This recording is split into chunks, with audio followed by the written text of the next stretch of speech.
Hi hello வணக்கம். இன்றைக்கி இந்த வீடியோவில் என்ன பார்க்க போகிறோம் அப்படின்னா பர்சன்டேஜ் ரிலேட்டட் ப்ராப்ளம்ஸ் தான் ஆல்ரெடி பார்த்துட்ருக்கோம். அதோட கண்டினியூஷன் வீடியோ தான் இது. சரி, என்ன கொஷின் கொடுத்துருக்காங்க, என்ன எப்படி சால்வ் பண்ணலாம் அப்படின்னு பார்க்கலாம். A salary is 50% less than that of B salary. Then how much percentage B salary is more than that of A salary? சரி, இதே மாதிரி ஒரு கொஷின் லாஸ்ட் வீடியோலையும் பார்த்தோம். அங்கே வந்து பார்த்தீங்கன்னா டிக்ரீஸ்டு பர்சன்டேஜ் கேட்குறாங்க. இங்கே வந்து how much percentage B salary more than that of A salary, அதாவது இன்க்ரீஸ்டு பர்சன்டேஜ் கேட்குறாங்க. சரியா, இப்போ நாங்கள் பாருங்கள். மெத்தட் நம்பர் 1, ஏவோட இன்கம், பியோட இன்கம்.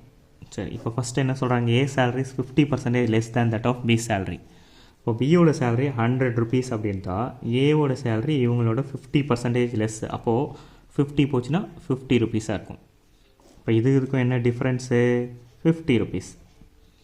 அப்போது how much percentage B salary is more than that of A salary.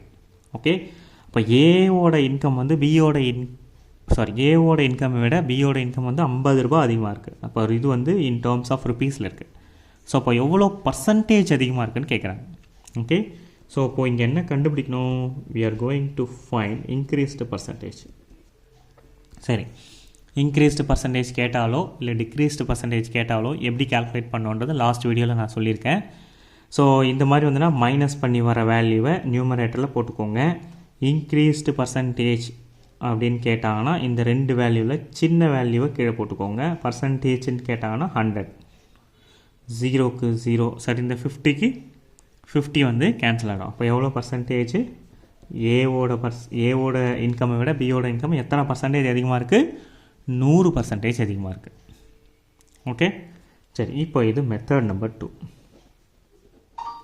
Method number 2ல் எப்படி சால்வ் பண்ணலாம், இப்போ பாருங்கள். பி சேலரியை வந்து எவ்வளோ அதிகம்னு கண்டுபிடிக்கணும். அப்போ இன்க்ரீஸ்டு பர்சன்டேஜ் கண்டுபிடிக்கணும். சரியா, சரி, இப்போது ஏவோட சேலரி பியோட சேலரியோட எவ்வளோ பர்சன்டேஜ் கம்மியாக இருக்குது, 50% கம்மியாக இருக்குது. 50% நம்ம வந்து ஃப்ராக்ஷனில் போட்டோன்னா என்ன வரும், 1/2. சரியா, ஸோ இப்போ பியோட சேலரி ஏவோட சேலரியோட எவ்வளோ பர்சன்டேஜ் அதிகமாக இருக்குது அப்படின்னு கேட்குறாங்க. ஸோ அப்போ நம்ம இங்கே என்ன பண்ணணும் அப்படின்னா ஒரு ஃப்ராக்ஷனை இன்க்ரீஸ் பண்ணோம். Increase the fraction. ஒரு ஃப்ராக்ஷனை இன்க்ரீஸ் பண்ணணும் அப்படின்னா என்ன பண்ணால் இன்க்ரீஸ் ஆகும் அப்படின்னா, either we can increase the numerator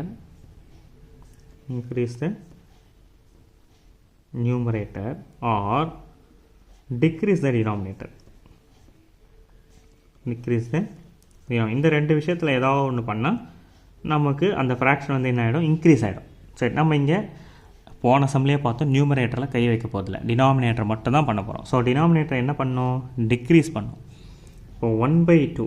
okay, மொத்தம் 2 பார்ட். அந்த 2 பார்ட்டில் ஒரு பார்ட் போயிடும். இப்போ மீதி எவ்வளோ, ஒரு பார்ட் ஆகிடும். இப்போ 1/1 இஸ் ஈக்குவல் டு எவ்வளோ, 1. அந்த 1ன்றதுக்கு ஈக்குவல் பர்சன்டேஜ் எவ்வளோ, 100%. அப்போது பியோட சேலரி ஏவோட சேலரியோட எவ்வளோ பர்சன்டேஜ் அதிகமாக இருக்குது, 100% அதிகமாக இருக்குது. ஸோ அப்போ இங்கே வர வேல்யூ எப்படி இருக்குது, ஈக்குவலாக இருக்குது.